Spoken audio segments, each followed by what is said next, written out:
Introducing Rapido Cabs. Lowest price guaranteed anytime, every time. Short cut. ఈ movie title short కట్టే కానీ ఎంతో కష్టపడి తీసినట్టుగా తెలుస్తూ ఉంది. చాలా బాగుంది. ఆ రీల్ మాత్రం చాలా అద్భుతంగా ఉంది. చాలా బాగా తీశారు. కెమెరామ్యాన్ బాగుందండి. డైరెక్టర్ గారు ఎడిటర్ కాబట్టి ఇంక ఎడిటర్ గురించి పెద్దగా చెప్పాల్సిన పని లేదు. ఆయనకి ఇష్టం వచ్చినట్టు చేసుకోవచ్చు. చాలా బాగా చేశారు. బాగుంది. ఎడిట్ కట్ కూడా చాలా బాగుంది. బ్యాక్గ్రౌండ్ స్కోర్ అదిరిపోయింది. ఎవరు సార్ మ్యూజిక్ డైరెక్టర్ గారు? ధ్రువన్ సార్ రాలేదా? ఆయన ఆన్ ది వే. ప్రొడ్యూసర్లు నిజంగా ఇవాళ సినిమా తీయాలంటే చాలా కష్టమైన పని. యూట్యూబ్ ఛానల్ పెట్టుకోవడం చాలా ఈజీ, సినిమా తీయటం చాలా కష్టం. మరి టేస్టీ తేజ లాంటి వాళ్ళకైతే ఇంకా ఈజీ. ఎందుకంటే ఫోన్ చేసి అన్నా నువ్వు వస్తావా రావా అంటాడు. సచ్చినట్టు. లేకపోతే మళ్ళీ ఎక్కడ వాడు ఏం మాట్లాడతాడో అని భయం. ఇది short cut movie promotion, tasty తేజది కాదు. చూసారా, వాడే ప్రమోట్ చేసుకుంటున్నాడు. నేను మాట్లాడుతున్నప్పుడు వాడు సైలెంట్గా ఉండొచ్చు కదా. మళ్ళీ వచ్చా అంటే మళ్ళీ టేస్టీ తేజ ఛానల్కి వెళ్ళాలి మీరు అందరూ అనేది వాడి ఉద్దేశం. నేనేమో సబ్స్క్రైబ్ చేసుకోమని చెప్పానన్న వాళ్ళకి. మళ్ళీ అది కూడా సరే సరే మాట్లాడు. సో సినిమా తీయటం అంటే చిన్న విషయం కాదు. నేను ఎక్కువగా చిన్న సినిమాలు చేశాను. నిర్మాతల కష్టాలు అంతా ఇంత ఉండవు. ఇవాళ ఉన్న పరిస్థితుల్లో అయితే అసలు ఆడియన్స్ దాకా పోయిందాకా కూడా ఆగే పరిస్థితులు లేవు. దాని గురించి, సినిమా గురించి ఒక చిన్న ట్రైలర్ రాగానే ఆ సినిమా గురించి మాట్లాడేసుకొని, అది ప్రొడ్యూసర్ టైం బాగుంటే బాగా వెళ్తుంది, బాగాలేకపోతే చేయగలిగింది ఏమీ లేదు. ఎవరు ఇష్టం వచ్చినట్టు వాళ్ళు రాసేసుకుంటారు, చెప్పేసుకుంటారు. సో ఇటువంటి పరిస్థితుల్లో సినిమా తీయాలంటే చాలా గట్స్ ఉండాలి.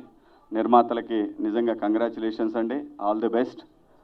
నిజంగా ఈరోజు ఈ సినిమా, అసలు సినిమా కంప్లీట్ అవటమే ఒక పెద్ద మ్యాటరు. దాన్ని మళ్ళీ ఇక్కడ దాకా తీసుకొచ్చి రిలీజ్కి తీసుకురావటం అంటే ఇంకా చాలా పెద్ద మ్యాటరు. ఖచ్చితంగా కంటెంట్ బాగుంటే సినిమాలు చూస్తారు. అది చిన్న సినిమా అయినా పెద్ద సినిమా అయినా మన కళ్ళ ముందు ఈ మధ్యకాలంలో, అంటే మేము బిగ్ బాస్ హౌస్ నుంచి వచ్చినాక ఏం కనపడలేదు, కానీ అంతకుముందు మేము లేనప్పుడు చాలా సినిమాలు, మ్యాడ్ లాంటి సినిమాలు చాలా పెద్ద హిట్లు అయినాయి సినిమాలన్నీ కూడా. అలాగే ఈ సినిమా కూడా ముఖ్యంగా చూస్తుంటే సినిమాలో కామెడీ కంటెంట్ కూడా బాగా అనిపించింది. ఆర్టిస్టులందరూ కూడా ఒక ఫన్ అనేది చాలా బాగా కనిపిస్తూ ఉంది. అలాగే సందీప్, ఎందుకంటే వాడు డ్యాన్స్ నేర్చుకునేటప్పటి నుంచి తెలుసు నాకు. వాడు ఎంత ఉన్నప్పటి నుంచి తెలుసు. స్వర్ణ మాస్టర్ దగ్గర డ్యాన్స్ నేర్చుకోవడానికి వచ్చేవాడు. సో తను ఈరోజు హీరోగా చేయటం అంటే నిజంగా తన ఏదైతే ఒక డ్రీమ్ తోటి ఇండస్ట్రీకి వచ్చాడో ఆ డ్రీమ్ ఫుల్ఫిల్ అయినట్టే ఈ రోజున. అలాగే మంచి కొరియోగ్రాఫర్గా మనం చూసాం ఈ మధ్యకాలంలో. ఓ మంచి రీల్ కూడా, అది రణబీర్ కపూర్ సినిమాలో కదా, యానిమల్లో ఒక బీజిఎమే కదా, బీజిఎంకి చేశాడు. ఎంట్రీ బీజిఎం చేశాడు. చాలా అద్భుతంగా చేశాడు. సో పాన్ ఇండియా లెవెల్లో తెలిసిపోయాడు వాడు.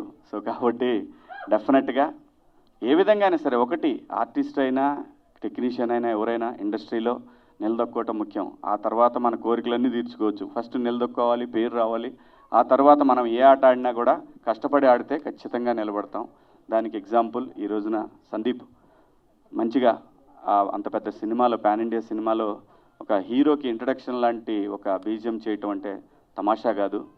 So all the best Sandeep.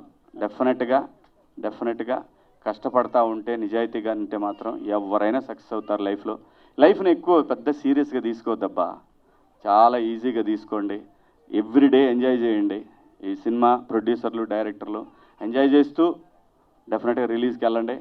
కష్టపడి తీశారు కాబట్టి డెఫినెట్గా పెద్ద హిట్ అవ్వాలని భగవంతుడిని మనస్ఫూర్తిగా కోరుకుంటున్నాను. మీ అందరి ఆశీస్సులు, ముఖ్యంగా యూట్యూబర్స్ కానివ్వండి, ఈ రోజున ఎలక్ట్రానిక్ మీడియా కానివ్వండి, ప్రింట్ మీడియా కానివ్వండి, ప్రతి ఒక్కళ్ళు కూడా చిన్న సినిమాని మొదటి నుంచి కూడా మీడియా ఎప్పుడు సపోర్ట్ చేస్తూనే ఉంది. అలాగే దీనికి కూడా మంచి సపోర్ట్ చేయాలని మీరందరూ కూడా మనస్ఫూర్తిగా కోరుకుంటూ, సందీప్ తరఫున, అలాగే ఎందుకంటే సందీప్ గారు ఇప్పుడు మాకు ఫ్యామిలీ. బిగ్ బాస్కి వచ్చిన తర్వాత ఆ 20 మంది కంటెస్టెంట్లు ఒక ఫ్యామిలీ లాగానే ఫీల్ అయ్యాం. గేమే, తమ్ముడే ప్యాకెట్ అన్నట్టు ఫ్యామిలీయే గొడవలే అవన్నీ మర్చిపోండి. బ్రహ్మాండంగా ఈ సినిమా సూపర్ హిట్ అవ్వాలని ప్రొడ్యూసర్స్కి ఇంకో సినిమా తీసే డబ్బులు రావాలని, డైరెక్టర్ గారికి ఇంకో 2 సినిమాలు రావాలని, అలాగే మా యూట్యూబర్స్ అందరికి కూడా మోర్ అండ్ మోర్ కంటెంట్ దొరకాలని, థంబ్నెయిల్స్ మాత్రం పాజిటివ్గా రాయాలని మీ అందరినీ మనస్ఫూర్తిగా వేడుకుంటూ మీ అందరి దగ్గర సెలవు తీసుకుంటున్నాను. జై హింద్. Thank you.